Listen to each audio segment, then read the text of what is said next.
Well, hello. I was just reading some group magazine. No big deal. This video is an explanation for how I see things in the classroom and how I see things in our education classes and the gap in between. And the gap that I see is really hands-on things that teach us how to do certain tasks. We talk a lot about psychology, we talk about different theories, we talk about best practice, but really how often do we talk about this is how you do this thing? And so I'm going to talk about some educational technology pieces.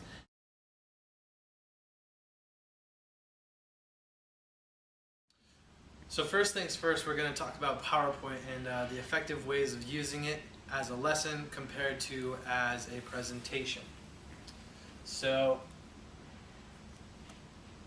you want to look for a PowerPoint that is engaging and interactive, something that the students will be able to learn and something that they'll be involved in rather than you just lecturing to them. You need to consider your audience. Always consider who your students are, know certain needs of students, and know basically who your audience is.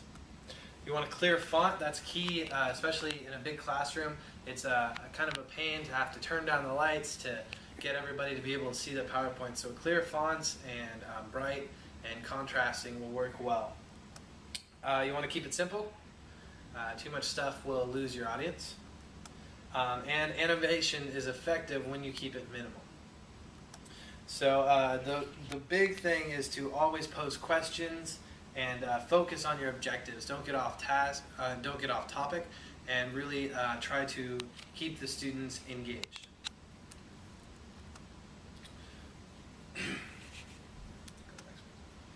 Alright, so you always want to post your objectives.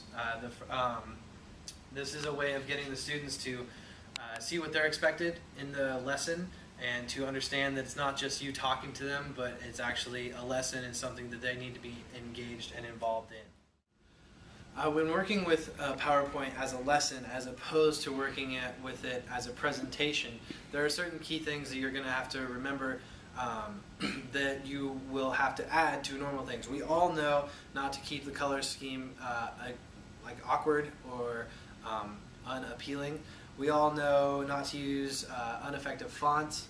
We all know different things like that. But as a lesson, you want something that is not imperative to have up on the board. Okay, so moving on from PowerPoint, we have even more interactive, and that becomes Smartboard. Smartboard uses touch technology with your computer software to be able to be interactive within a lesson. So there's some basic things that we can do. First, we'll work with just a blank document, and with this we can use it just like a whiteboard. So we have different pens or inks that we can use, and we can write using these inks. And then, or you could be in full screen. So using these inks like that with your finger, and with the finger you can select the cursor, so you can select a shape. And once it's selected, it's totally movable. You can move it wherever you want on the screen. You can rotate it, and you can make it grow or shrink, however you want it.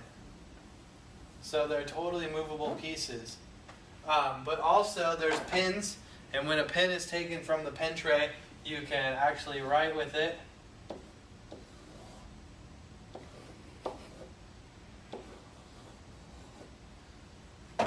And so now you have a new shape and design, and there are two different things so that you can remove and work with them. So also one of the cool tools is the eraser. So we can work together and you can go through and erase just like a whiteboard. Some different fonts and tools that we have is the calligraphy pen. And the calligraphy pen is cool because it will read your handwriting and kind of straighten the lines and stuff. So you can design it like that as opposed to a regular pen It brings it together and kind of makes your handwriting look a little bit more neat. Some other tools that are available are some fun colors. You can give stars to people. You can do rainbow circles and other fun things like that.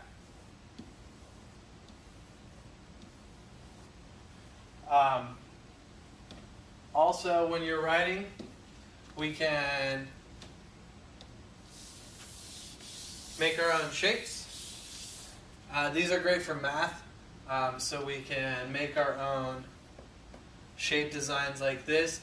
Inside shapes, and anywhere we can draw straight lines. These ones aren't following your finger, but starting a starting and an ending point. And so there's lots of different ones through that. We also have arcs that we can draw to help design on those things. Another really cool design is the sensor, shape sensor. And so this, if you try to design, if you try to draw a shape, it will read the shape and make it into a shape of itself. So I'm drawing a circle, and it reads it, connects it, and makes it a circle itself. The cool thing about that is make sure it's completely filled so that you can fill things with different colors, like that. The final thing is the magic pen. And the magic pen, if you write on it, it will stay up there so you can have kids come up and write their answers. But after a little bit, the magic pen will soon start to disappear.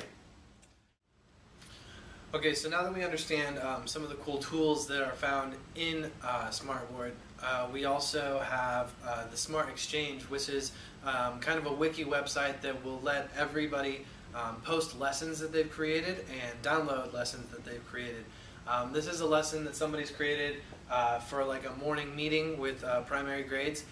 And so the first thing that people can do as kids are coming in, they can come in and see, good morning, I brought a home lunch, chicken sandwich, or taco. So they'd find their name, like Trinity, and Trinity brought her home lunch, and so she'd place it there. Kayla brought a taco. With this, you can use it as attendance, and you can kind of see, okay, this is who was here and who wasn't here, and you can start to do your attendance. Moving on, there's some graphs and other things, kind of like in Excel, but this one's created so you can create a graph. This is a pie chart, so you can have how many segments, the title of each segment, and color, and you can save it. And so the teacher created one for a morning song that they're all going to sing together. And she has a random spinner, and the spinner will go and pick a song. So they're going to sing Circle Round Zero. After the song, they're going to do an interactive calendar. Interactive calendar does some more than just having it on the board and pointing at the day, but you can change the month, and then the student can come up and say, okay, it's my turn to write the day. So they'd come get a pen, and yesterday was the 14th. So we can also work with counting and different numbers like that. With this one, we'll see that today's number, it's the 165th day, so we'll have 165 pennies. So the student can come up and write 165 pennies. And knowing that, that means it's $1.65.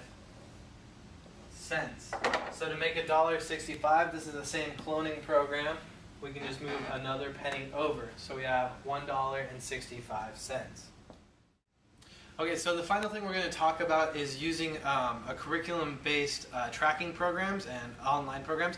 These are things that you're going to use a lot with different schools that have decided to take on a new text or a new program. A lot of times when they buy a set of textbooks, it'll come with online things. This is for Pearson. Pearson does a lot of reading and science textbooks. And so we're going to log into this. Okay, so once you've logged in, this is what it looks like from a teacher's position. I use the teacher login password, and So the first thing you want to look at is we have all of our library. So these are all the books that the school has purchased that you can use. It goes through science, grades kindergarten all the way through 6th grade.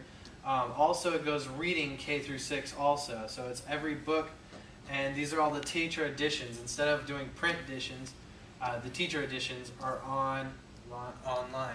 So we can take a look at that. If we look at the science grade K teacher edition, we can see that it goes through the 5 different units, and with each unit it's got the chapters. So if we talk about the life science chapter 1 and we click on it, it has every lesson and activity listed in the book. Then you can take these and add it to your planner. So this is the login for the student, and so when the student comes in, it says, "Hello, my name is Henry Doe from Oregon," and I can see all my books and stuff. So I can see that I don't have any assignments right there, and I'll go down to my reading, and so I have Take It to the Net is my book, and so I have all my stories that I can find, and I can do my activities, and then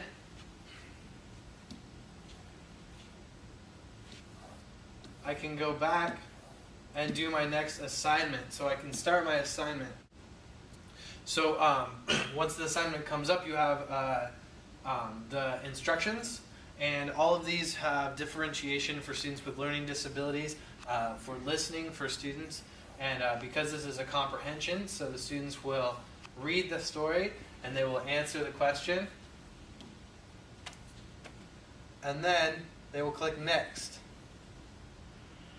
And so then they can answer the more questions, and the words are still always up there for them.